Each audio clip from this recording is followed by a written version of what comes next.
ევროკავშირის ლიდერების საჯარო განცხადებებში ვისმენთ, რომ გაფართოება დღეს არის ყველაზე მნიშვნელოვანი და განსაკუთრებით მნიშვნელოვანია ამ დროს სწორი გადაწყვეტილების მიღება. როგორია მოლოდინი ამ სწორი გადაწყვეტილების? პირველ რიგში დღეს ალბათ სწორედ ეს კითხვა უნდა დავსვათ. საღამომშვიდობის მივესალმები ჩვენს მაყურებელს. ნამდვილად ასეა, ეს არის ძალიან მნიშვნელოვანი გადაწყვეტილება, როგორც საქართველოსთვის, ბუნებრივია ჩვენ ამ გადაწყვეტილებას ველით, ასევე თავად ევროკავშირისთვის, ვინაიდან საკითხი, რასაც განიხილავენ დღეს ევროკავშირის ლიდერები, რეალურად არის ის თემა, რამაც უნდა განსაზღვროს მომავალში ევროკავშირი როგორი იქნება, რა შემადგენლობით იქნება და როგორი უნდა იყოს მომავალი 10 წლეულები ევროკავშირისთვის. შესაბამისად, ბუნებრივია რამხელა პასუხისმგებლობაა ამ გადაწყვეტილების მიღება და ბუნებრივია, რომ არ არის ასეთი გადაწყვეტილების მიღება და ლიდერები შესაბამისად განსაკუთრებული სიფრთხილით და მთელი გულისყურით განიხილავენ ნებისმიერ საკითხს, რაც უკავშირდება ევროკავშირის გაფართოებას მომავალში.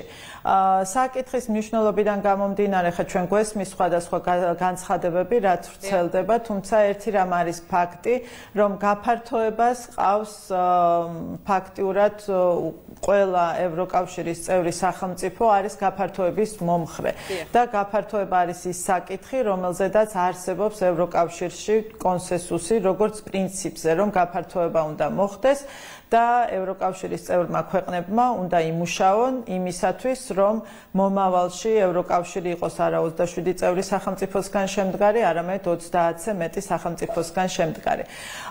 თუმცა ახლა ჩვენთვის, რა თქმა უნდა, საქართველოსთან დაკავშირებული საკითხია განსაკუთრებული მნიშვნელობის ამ გადაწყვეტილების პროცესში.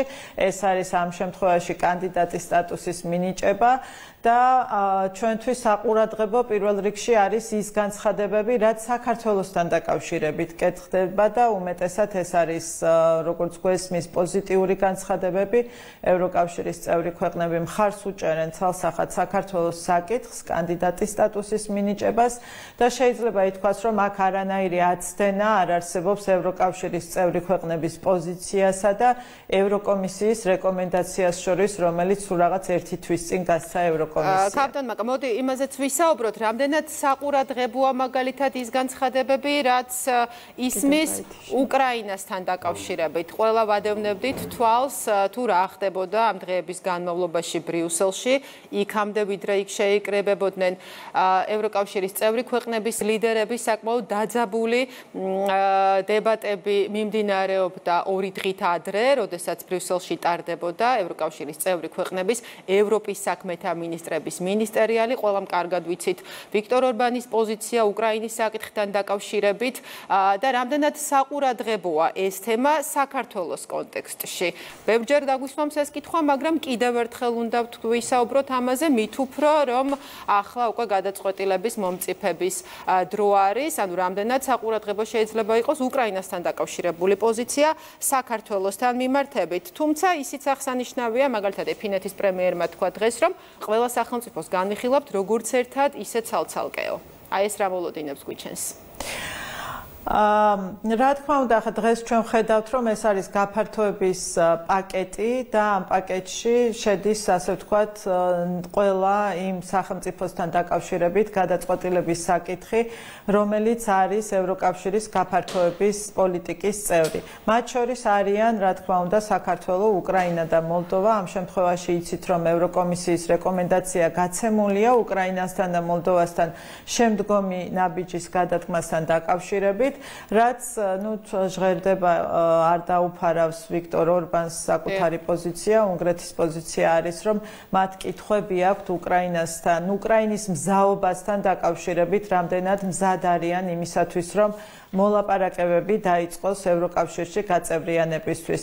სხვადასხვა ფაქტორების გათვალისწინებით, პირველ რიგში, რა თქმა უნდა, ეს ფაქტორი არის ის საომარი მდგომარეობა და საომარი ვითარება, რომელსაც დღეს ადგილი აქვს უკრაინაში.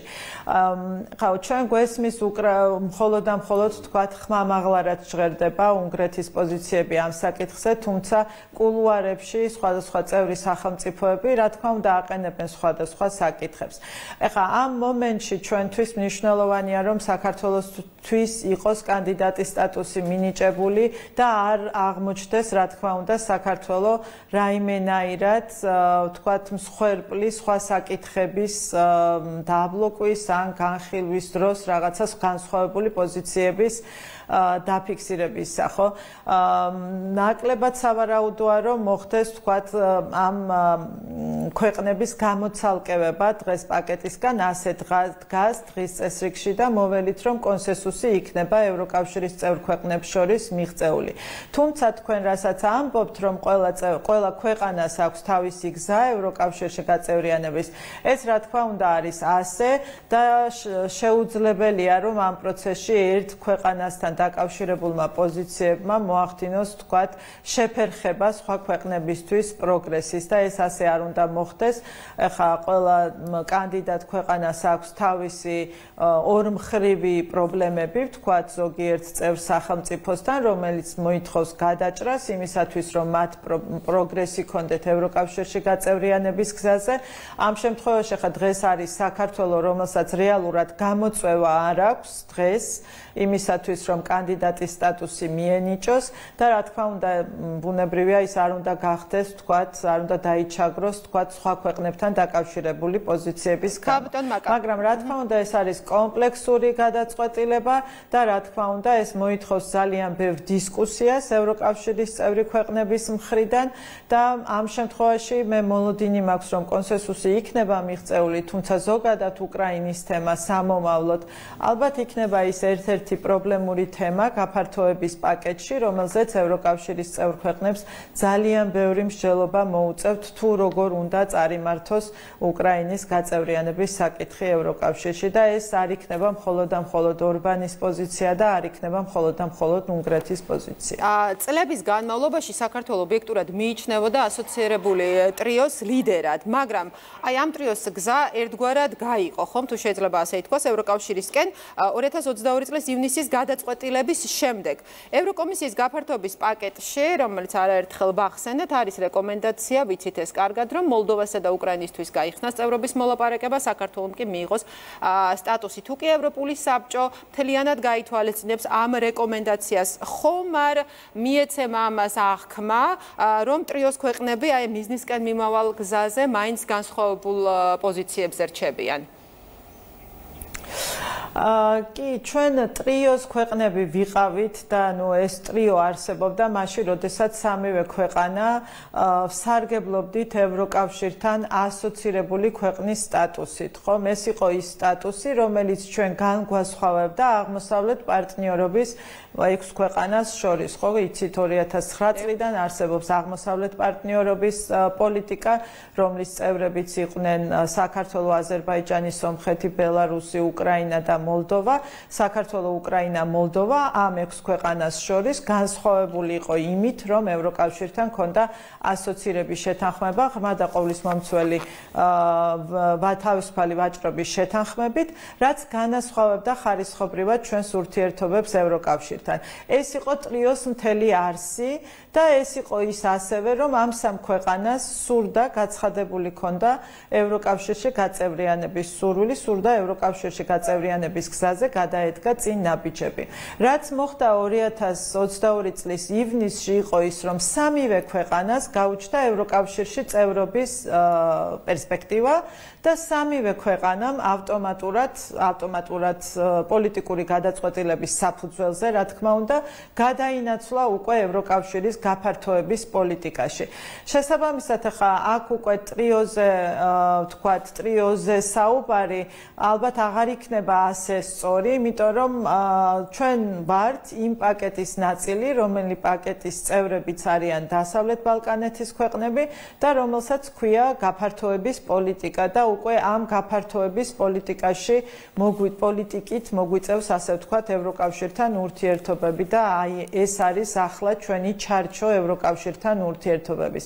რა თქმა უნდა, ასოცირების შეთანხმება რჩება, მაგრამ ეს აღარ არის ის შეთანხმება, რომელიც განგვასხვავებს გაფართოების პაკეტში მყოფი ქვეყნებისგან, ვინაიდან ყველას აქვს ასეთი შეთანხმება და ჩვენ ეს გვაერთიანებს ახლა უკვე არა მხოლოდ სამ ქვეყანასთან, არამედ იმ ყველა დანარჩენ ქვეყანასთან, რომელიც არის გაფართოების პოლიტიკის ნაწილი.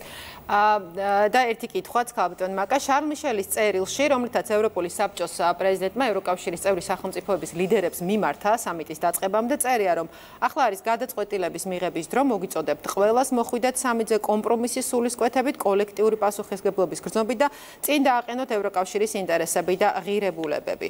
აი ამ წერილის სულისკვეთებიდან გამომდინარე, როგორ შეაფასებთ თქვენ, როგორი ტესტი შეიძლება იყოს ეს სამიტი და მისი გადაწყვეტილება თავად ევროკავშირის ერთიანობისთვის და თუ ვერ შედგა კომპრომისი, რა ტიპის გზავნილად შეიძლება ეს ჩაითვალოს რუსეთისთვის, რომლის თავდასხმამ უკრაინაზე 2022 წლის თებერვლიდან შექმნა ახალი რეალობა და სწორედ ამ ახალი რეალობის ხაზგასმით იწყება შარლ მიშელის ეს წერილი, რომელიც ვახსენე.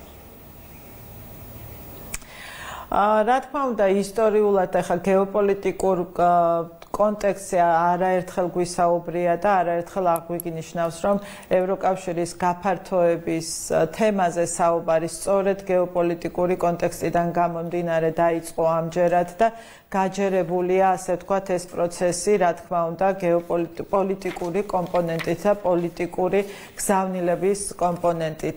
და რა თქმა უნდა, ეს წერილიც და შარლ მიშელის ეს გზავნილიც ევროკავშირის წევრი სახელმწიფოების ლიდერების მიმართ არის ერთგვარი გაგრძელება იმისა, რასაც ჩვენ უყურებთ წელიწადნახევარია ევროკავშირის ლიდერების მხრიდან, რომლებიც ცდილობენ, რომ ევროკავშირი წარმოარჩინონ ერთიან სხეულად, ერთიანი გადაწყვეტილებების, ერთიანი პოზიციის მქონე ორგანიზმად და რა თქმა უნდა, ამ შემთხვევაში გადამწყვეტი მნიშვნელობა აქვს ევროკავშირის წევრი ქვეყნების კონსენსუსს და თანხმობას ნებისმიერ საკითხზე.